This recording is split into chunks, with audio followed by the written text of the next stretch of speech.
Pace of marketing, in touch with positive people.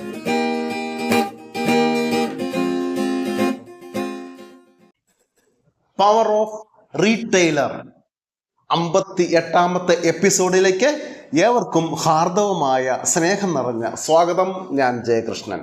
ഒരു retailer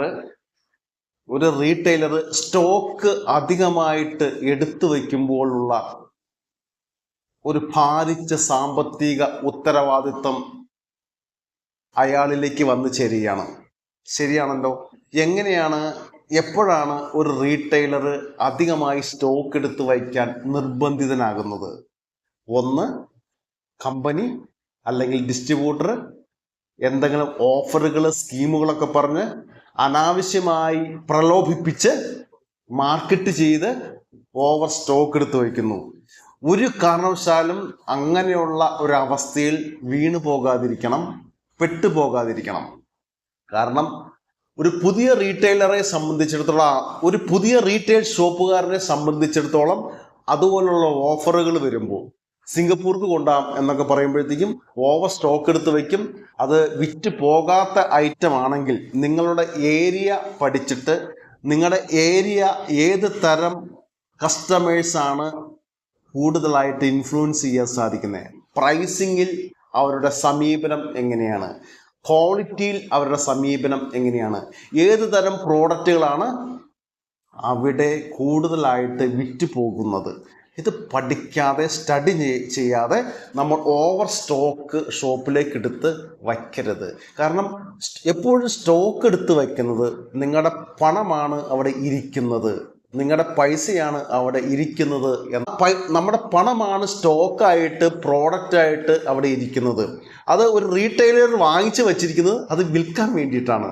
അത് വിറ്റ് പോയില്ലെങ്കിൽ കൃത്യമായിട്ട് ഡിസ്ട്രിബ്യൂട്ടറോ കമ്പനി അതോറിറ്റിയോ 1 മാസം അല്ലെങ്കിൽ 2 മാസം കഴിയുമ്പോഴത്തേക്കും പേയ്മെൻറ്റ് കൊടുക്കേണ്ടി വരും.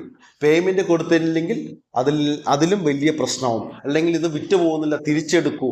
ഇതിനേക്കാൾ ഏറ്റവും നല്ലത്, എന്ത് പ്രലോഭനങ്ങൾ വന്നാലും ഒരു റീറ്റെയിലർ ആവശ്യമുള്ള സാധനങ്ങൾ മാത്രമേ പർച്ചേസ് ചെയ്ത് വയ്ക്കാവൂ.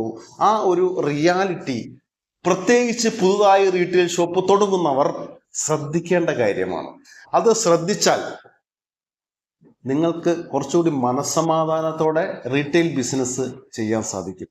അടുത്ത ആഴ്ച വരുമല്ലോ ഡിസ്ട്രിബ്യൂട്ടർ ആണെങ്കിൽ അല്ലെങ്കിൽ കമ്പനി ആണെങ്കിൽ, അവർ പ്രോഡക്റ്റ് വിൽക്കാനായിട്ടാണ്, റീറ്റെയിൽ ഷോപ്പ് വഴിയാണ് അവർക്ക് വിൽക്കാൻ സാധിക്കുകയുള്ളൂ. അവർ പറഞ്ഞാൽ, ഫോൺ വിളിച്ചാൽ, ഓർഡർ കൊടുത്താൽ, കസ്റ്റമർ റെഡി ആണെങ്കിൽ പ്രോഡക്റ്റ് കൊണ്ടുതരാനുള്ള സാധ്യത ഉള്ളപ്പോൾ നിലവിലുള്ള സപ്ലൈ സംവിധാനങ്ങൾ അത്രമാത്രം ഡിസ്ട്രിബ്യൂട്ടർ ലെവലായാലും കമ്പനി ലെവലായാലും സ്ട്രോങ് ആയിട്ട് കൊണ്ടുപോകുന്നവരാണ് അവർ. എന്തുകൊണ്ടാണ്? അത്രമാത്രം കോമ്പറ്റീഷൻ മാർക്കറ്റിലുണ്ട്. ഒരു ചെറിയ പ്രോഡക്റ്റ് ആയാലും എത്തിച്ചു കൊടുക്കാൻ ഒരു ഡിസ്ട്രിബ്യൂട്ടറോ കമ്പനിയോ ഇന്ന് തയ്യാറാകുന്ന ഒരു കാലാവസ്ഥയിലാണ് ബിസിനസ് നടന്നുകൊണ്ടിരിക്കുന്നത്. പുതിയ റീറ്റെയിൽ ഷോപ്പ് നിങ്ങൾ തുടങ്ങുന്നവരാണെങ്കിൽ ഒരു 6 മാസത്തെ ബിസിനസ് എങ്ങനെ ആ റീറ്റെയിൽ ഷോപ്പിൽ പോയിക്കൊണ്ടിരിക്കുന്നു, അല്ലെങ്കിൽ 3 മാസം ഏതൊക്കെ പ്രോഡക്റ്റാണ് വിറ്റ് പോയിരിക്കുന്നത്, അതിൻ്റെ സ്റ്റോക്ക് പൊസിഷൻ നോക്കിയിട്ട് ഏതൊക്കെ പ്രോഡക്റ്റ് കൂടുതലായിട്ട് വിറ്റ് പോയിട്ടുണ്ട്, വിറ്റ് പോകാത്ത പ്രോഡക്റ്റ് ഏതൊക്കെയാണ്. ഒരു കാരണവശാലും വിറ്റ് പോകാത്ത പ്രോഡക്റ്റുകൾ 6 മാസത്തിൽ കൂടുതൽ നിങ്ങളെ റീറ്റെയിൽ ഷോപ്പിൽ കെട്ടിക്കിടന്നാൽ അത് പുതിയ സ്റ്റോക്ക് വരുമ്പോൾ ഒരു മൂലയിലേക്ക് മാറുകയും പിന്നെ അത് അൺസോൾഡ് സ്റ്റോക്കായി പൊടി പിടിച്ച് മൂലയിൽ കിടന്ന് പിന്നെ എപ്പോഴെങ്കിലും ഒരു അവസ്ഥയിൽ ഒരു കാലത്ത് അത് എടുക്കാൻ പറഞ്ഞാൽ കമ്പനിയോ ഡിസ്ട്രിബ്യൂട്ടറോ എടുക്കാൻ സാധിക്കാതെ വരുന്നു. കാരണം അവർ അപ്ഡേഷൻ്റെ ലോകത്താണ്. അവരുടെ പ്രോഡക്റ്റ് അവർ അപ്ഡേഷനും പുതിയ ഇന്നോവേഷനും വരുത്താൻ എപ്പോഴും ആ കമ്പനി, ആ ഡിസ്ട്രിബ്യൂട്ടർ ആയാലും അവർ അപ്ഡേഷൻ വരുത്തിക്കൊണ്ടിരിക്കുന്നു. സെറ്റിൽമെന്റ് ചെയ്യേണ്ടത്, ഒരു പ്രോഡക്റ്റ് എടുത്ത് വിറ്റ് പോയില്ലെങ്കിൽ 3 മാസത്തിനുള്ളിൽ അല്ലെങ്കിൽ 2 മാസത്തിനുള്ളിൽ അത് തിരിച്ചേൽപ്പിക്കണം. തിരിച്ചു കൊടുത്ത് അത് സെറ്റിൽമെന്റിലേക്ക് പോയില്ലെങ്കിൽ നിങ്ങളുടെ ഔട്ട്സ്റ്റാൻഡിങ് കൂടും. അനാവശ്യമായി ടെൻഷൻ തലയിലേക്ക് എടുത്തു വയ്ക്കാതെ കച്ചവടം ചെയ്യണമെങ്കിൽ ആദ്യത്തെ 6 മാസത്തെ ബിസിനസ്, നിങ്ങളൊരു പുതിയ റീറ്റെയിൽ ഷോപ്പ് തുടങ്ങി ആദ്യത്തെ 6 മാസത്തെ സെയിൽ നോക്കണം. അതിൽ നിന്നും 3 മാസം കഴിയുമ്പോൾ കുറച്ചൊക്കെ ആദ്യത്തെ 6 മാസം എന്ന് പറയുന്നത് ജാനുവരി, ഫെബ്രുവരി, മാർച്ച് നിങ്ങൾ ബിസിനസ് സ്റ്റാർട്ട് ചെയ്തു. ഏപ്രിൽ, മെയ്, ജൂണിൽ എന്തുമാത്രം ബിസിനസ് നടന്നിട്ടുണ്ട് അതിൻ്റെ ആവറേജ് എടുത്ത്. കാരണം ഒരു പുതിയ ഷോപ്പ് ജനുവരി തുടങ്ങുകയാണെങ്കിൽ ജനുവരി, ഫെബ്രുവരി, മാർച്ച് അതിന് മാത്രം സെയിൽ വരണമെന്ന് നിർബന്ധമില്ല. അതിനുശേഷമുള്ള 3 മാസത്തെ ആവറേജ് സെയിൽ എന്തൊക്കെ നടത്തിയിട്ടുണ്ട്, ഏതൊക്കെ പ്രോഡക്റ്റ് അധികം വിറ്റുപോയിട്ടുണ്ട്, അതിൻ്റെ ഒരു ആവറേജ് എടുത്ത് ആവശ്യമുള്ള പ്രോഡക്റ്റുകൾ മാത്രം പുതുതായിട്ട് ഒരു റീറ്റെയിൽ ഷോപ്പുകാരൻ സ്റ്റാർട്ട് ചെയ്യുമ്പോൾ പർച്ചേസ് നടത്തണം. അങ്ങനെ നടത്തിയില്ലെങ്കിൽ ഓവർ സ്റ്റോക്കായിട്ട് അത് വിറ്റ് പോകാത്ത ഒരു പ്രോഡക്റ്റായിട്ട് തള്ളി മാറ്റി മൂലയിലേക്ക് ഇടേണ്ട ഒരു സാഹചര്യം നിങ്ങളെപ്പോലെ സ്ട്രോങ് ആയിട്ടുള്ള, എഫിഷ്യൻ്റ് ആയിട്ടുള്ള ഒരു റീറ്റെയിലർക്ക് ഉണ്ടാകരുത് എന്നതുകൊണ്ട് ഈ ഒരു കാര്യം, പ്രധാനപ്പെട്ട കാര്യം പറഞ്ഞു വെച്ച് നിർത്തുന്നു. അടുത്ത കാര്യം, ഇന്ന് ഒരു റീറ്റെയിൽ ഷോപ്പ് നടത്തിക്കൊണ്ട് പോവുക എന്ന് പറയുന്നത് ഓവർ എക്സ്പെൻഡിച്ചർ വരുന്ന ഒരു മേഖല കൂടിയാണ്. കാരണം റൂം നിങ്ങളുടെയല്ല, വാടക കൊടുക്കണം, വൈദ്യുതി ചാർജ് ഉറപ്പായിട്ടും കൊടുക്കേണ്ടി വരും, ബാക്കിയുള്ള സാലറി എക്സ്പെൻസുകൾ ഒക്കെ കൊടുക്കേണ്ടി വരും. ഇങ്ങനെയുള്ളൊരു സാഹചര്യത്തിൽ ഹൈ ഓപ്പറേഷണൽ കോസ്റ്റ് വരാതെ നോക്കേണ്ട റെസ്പോൺസ് നിങ്ങൾ എന്ന റീറ്റെയിലർക്കാണ്. ഒരു പുതിയ ഷോപ്പ് തുടങ്ങുമ്പോൾ ആവശ്യത്തിന് മാത്രം സ്റ്റാഫുകളെ എടുക്കുക. അല്ലെങ്കിൽ ഒരു അക്കൗണ്ടന്റിനെ കൊണ്ട് കാര്യങ്ങൾ ഇപ്പോൾ നടക്കും, നിങ്ങൾ കൂടി സപ്പോർട്ട് ചെയ്താൽ അത് മതിയെങ്കിൽ അങ്ങനെ ഓപ്പറേഷണൽ കോസ്റ്റ് കുറച്ചുകൊണ്ട് അപ്ഡേഷൻസുകൾ, പ്രോഡക്റ്റിൻ്റെ അപ്ഡേഷൻസ് കൃത്യമായി വരുത്തിക്കൊണ്ട് എപ്പോഴും മാറ്റങ്ങൾക്ക് വേണ്ടി നിങ്ങൾ ശ്രമിച്ചുകൊണ്ടിരിക്കണം. ഒപ്പം തന്നെ തൊട്ട അപ്പുറത്ത് വേറെ ഒരു റീറ്റെയിൽ ഷോപ്പ് നിലനിൽക്കുന്നുണ്ടെങ്കിൽ അവിടെ നിന്നുള്ള കോമ്പറ്റീഷൻ ചെറുതായിട്ടെങ്കിലും നിങ്ങൾക്ക് ബാധിക്കാനുള്ള ഒരു സാധ്യതയുണ്ട്.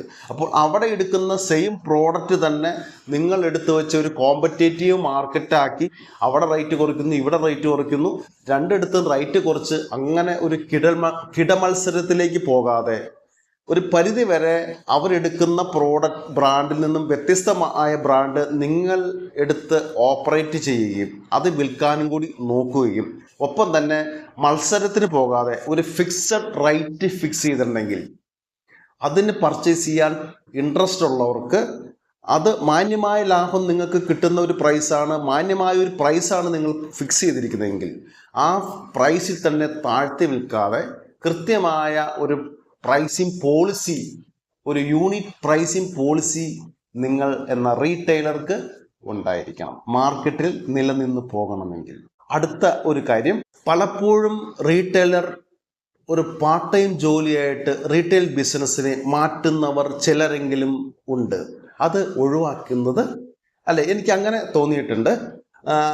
റീറ്റെയിൽ ബിസിനസ് അങ്ങ് സ്റ്റാർട്ട് ചെയ്ത് സ്റ്റാഫുകളെ ഏൽപ്പിക്കാം, എനിക്ക് സുഖമായിട്ട് വേറെ റിയൽ എസ്റ്റേറ്റ് ചെയ്യാം, അല്ലെങ്കിൽ എനിക്ക് വേറെ ടൂർ പാക്കേജിങ് പ്രോഗ്രാം ഓപ്പൺ ചെയ്യാം, അല്ലെങ്കിൽ വേറെ 2 ബിസിനസ് കൂടി എനിക്ക് വേറെ നോക്കാം എന്ന് കരുതി ഇതിൽ ഫോക്കസ് ചെയ്യാതെ, ഞാൻ പറയട്ടെ, ഏത് ബിസിനസ്സായാലും ഏത് തരത്തിലുള്ള ബിസിനസ്സായാലും അത് റീറ്റെയിലോ ഡിസ്ട്രിബ്യൂഷനോ സ്വന്തമായ മാനുഫാക്ചറിങ്ങോ എന്തായാലും ഫോക്കസ് കുറഞ്ഞു പോയാൽ, നിങ്ങളെന്ന ഓണറിൻ്റെ ഫോക്കസ് ആ ബിസിനസ്സിൽ കുറഞ്ഞു പോയിട്ടുണ്ടെങ്കിൽ അത് താഴേക്ക് പോകും, ബിസിനസ് ഡൗൺ ട്രെൻഡിലേക്ക് പോകും എന്നുള്ള റിയാലിറ്റി മനസ്സിലാക്കി വെക്കുക. കാരണം പറഞ്ഞാൽ മാറി വരുന്ന അപ്ഡേഷൻസ്, പ്രോഡക്റ്റിൽ വരുന്ന അപ്ഡേഷൻസ്, കസ്റ്റമറുടെ ഫീഡ്ബാക്കിൽ, കസ്റ്റമറുടെ താല്പര്യങ്ങളിൽ വരുന്ന ഇൻട്രസ്റ്റിൽ വരുന്ന വ്യത്യാസങ്ങൾ, ഇതെല്ലാം കൃത്യമായിട്ട് നിങ്ങൾക്ക് ഈ കമ്പനിയായിട്ടും ഡിസ്ട്രിബ്യൂട്ടറായിട്ടും അപ്ഡേറ്റ് ചെയ്യാൻ സാധിച്ചില്ലെങ്കിൽ, അതോ മാറി വരുന്ന സാഹചര്യങ്ങൾക്കനുസരിച്ച് പ്രോഡക്റ്റ് ചേഞ്ച് ചെയ്ത് പുതിയ അപ്ഡേഷനായ ഇന്നോവേറ്റീവായ പ്രോഡക്റ്റ് എടുത്തു വെച്ച് സെയിൽ നടത്തിയെങ്കിൽ മാത്രമേ കസ്റ്റമറെ അട്രാക്റ്റ് ചെയ്യാൻ പറ്റുള്ളൂ. ആ ഒരു സാഹചര്യത്തിൽ നമ്മൾ ഈ ഷോപ്പിലേക്കുള്ള ഫോക്കസ് കുറച്ച് കളയുകയും വേറെ പല ബിസിനസ്സിലേക്ക് പോവുകയും ചെയ്താൽ സ്റ്റാഫുകൾ അവരുടേതായ രീതിക്ക് എന്തെങ്കിലുമൊക്കെ കാണിച്ചു വെക്കുകയും ഒരു മൾ പ്രാക്ടീസ് വരാനുള്ള സാധ്യതകൾ വളരെ കൂടുതലുണ്ട്. പക്ഷെ നല്ല രീതിയിൽ വളരെ ഭംഗിയായിട്ട് കൊണ്ടു നടക്കുന്ന എക്സ്പീരിയൻസ് ആയ ടാലൻറ്റഡ് ആയ സ്റ്റാഫുകളും റീറ്റെയിൽ ബിസിനസ്സിൽ ഉണ്ട് എന്നുള്ള കാര്യം വളരെ എടുത്തു പറയേണ്ട കാര്യം തന്നെയാണ്. പക്ഷെ എല്ലാവർക്കും അതുപോലുള്ള നല്ല സ്റ്റാഫുകളെ കിട്ടണം എന്ന് നിർബന്ധമില്ല. അതുകൊണ്ട് ഒരു റീറ്റെയിൽ ഷോപ്പ് തുടങ്ങി 1 വർഷം മസ്റ്റായിട്ടും നിങ്ങളുടെ ഫോക്കസ് ആ റീറ്റെയിൽ ഷോപ്പിൽ ഉണ്ടായിരിക്കണം. പ്രധാനപ്പെട്ട ഈ 3 കാര്യങ്ങൾ പറഞ്ഞു വെച്ചുകൊണ്ട് പവർ ഓഫ് റീറ്റെയിലർ 58ാമത്തെ എപ്പിസോഡ് ഇവിടെ വൈൻഡപ്പ് ചെയ്യുന്നു. ഒരിക്കൽ കൂടി എല്ലാ എൻ്റെ പ്രിയപ്പെട്ട വ്യൂവേഴ്സിനും ഈ ലോകത്തിനും എല്ലാവർക്കും ഹൃദയം നിറഞ്ഞ ഓണാശംസകൾ നേരുന്നു. നമസ്കാരം.